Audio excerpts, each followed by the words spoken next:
Ngayong araw mismo ay kahindik-hindik na ang nangyayari sa China.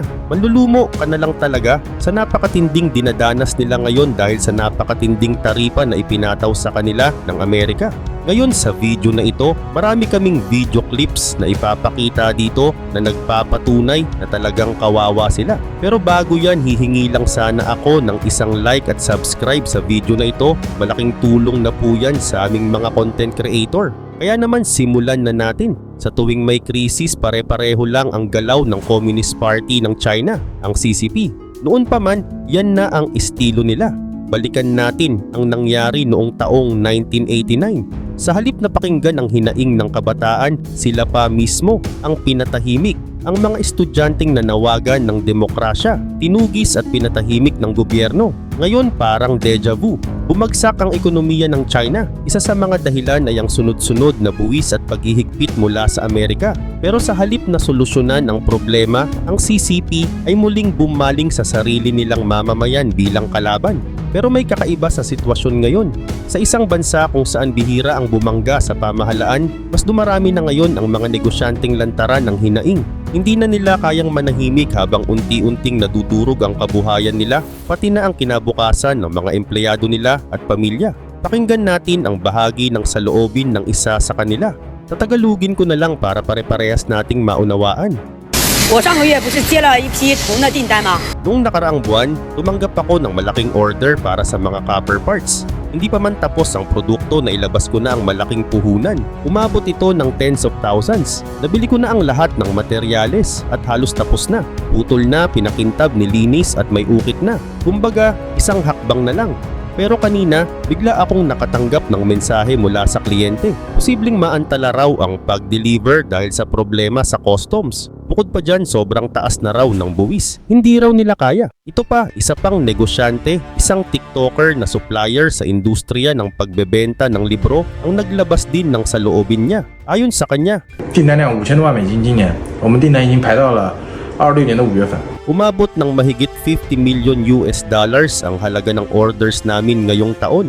Fully booked na kami hanggang May 2026.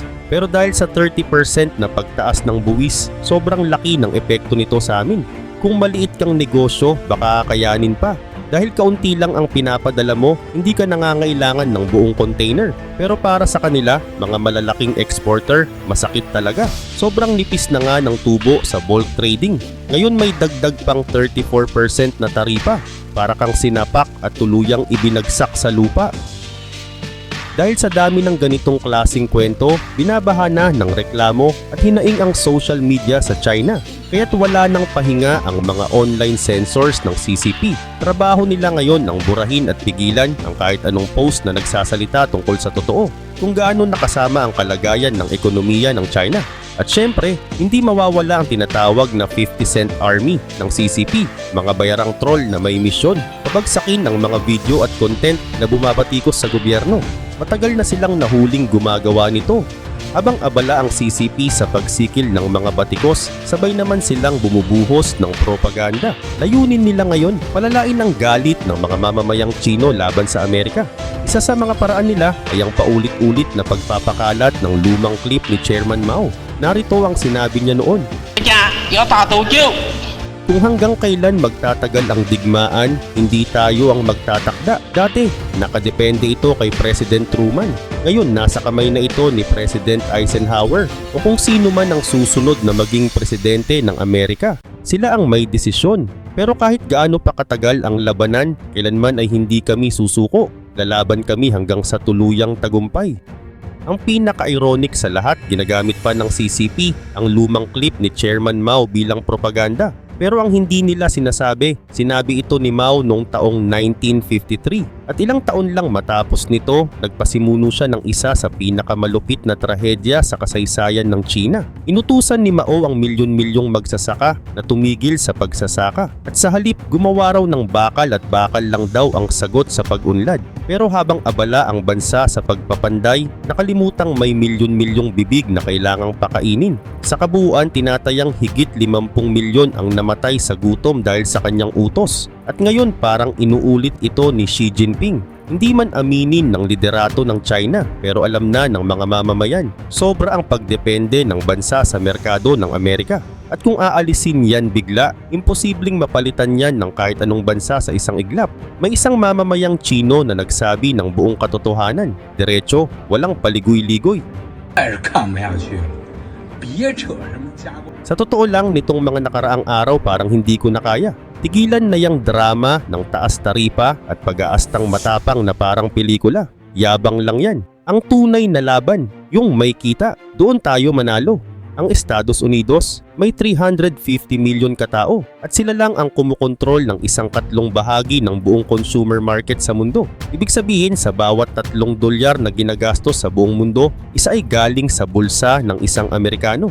Oo, mas marami tayong populasyon, 1.4 billion tayo. Pero kahit anong kayod natin sa paggawa, 1/5 lang ng Amerika ang buying power natin. Sa madaling sabi, mas kaunti sila pero mas may pera silang pambayad. At yung sinasabi nyong hindi namin kailangan ng US market, gising na please. Subukan mong magbenta sa Southeast Asia, bayad ka sa rupya. Pero kapag sa Amerika, US dollars. Yan ang perang tinatanggap sa buong mundo. Tingnan nyo ang giyera sa pagitan ng Russia at Ukraine, magulo. Pero ang dolyar ng Amerika, matatag pa rin. Umalis ka sa sistema ng dolyar, parang umalis ka na rin sa global trade. Hindi ka makakapasok sa laro. At yung ideya na ilipat ang merkado sa Africa o Latin America, yung ibang bansa sa Africa, wala pang ang maayos na kuryente. Paano sila bibili ng appliances mo? India, malaking market, oo. Pero kapag naningil ka, ang tagal bago ka mabayaran hanggang sa malugi ka na lang. Tanging Amerika lang na may over 300 million middle class consumers ang may kakayahang bumili agad. Walang scam, walang delay. Sila pa rin ang pinakamalinis na market sa buong mundo.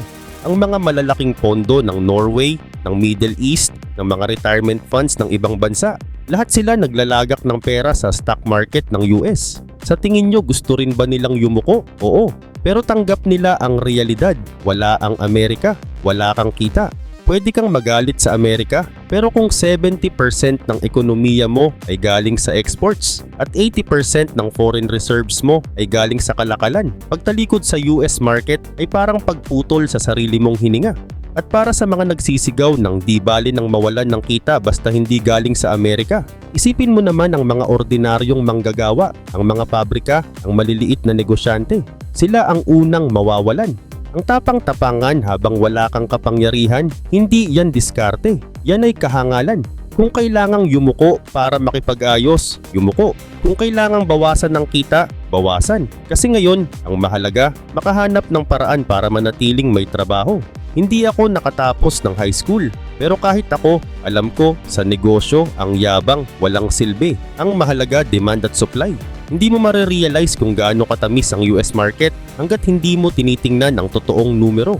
Imbes na puro sigaw, ayusin nyo ang laro at magkapera muna. Pag may dolyar ka na sa bulsa, dun mo na pag-usapan ang pag-upgrade ng industriya.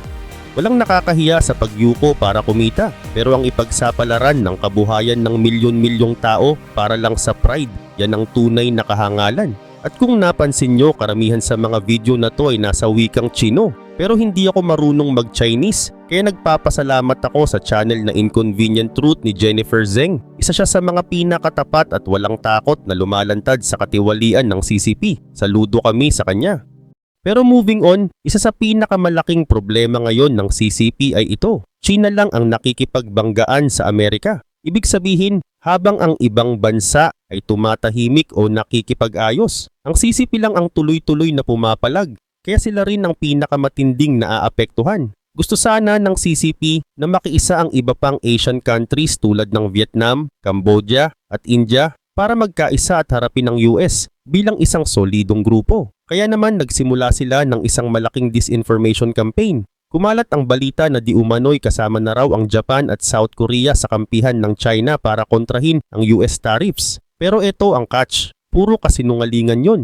Lumabas ang parehong Japan at South Korea para magsabi ng totoo. Hindi nila kailanman napag-usapan ito at wala silang kasunduan sa China tungkol sa bagay na yan. Doon na nagsimulang magduda ang marami at unti-unting nabubuo ang tunay na larawan ng sitwasyon. lumalabas. Gusto lang talagang hilahin ng CCP ang ibang bansa para samahan sila sa laban, kahit ayaw naman talaga ng mga ito. At yan ang dahilan kung bakit bigla na lang nagdeklara si Xi Jinping ng emergency diplomatic tour sa Cambodia, Vietnam at Malaysia. Pero malas ni Xi. Lahat ng bansang yan ay nakipagkasundo na pala sa US at pumayag na makipagnegosasyon. Ibig sabihin, mukhang palpak ang plano ng CCP. At dahil dito, todo push na naman sila ng propaganda. Pero this time sa US social media.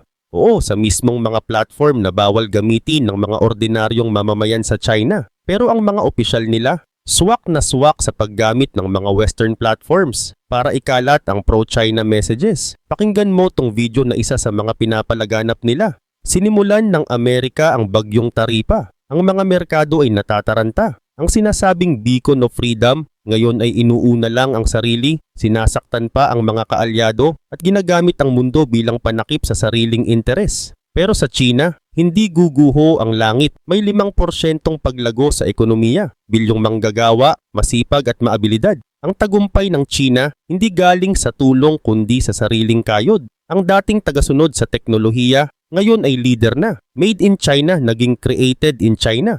May tiwala ang mga investor.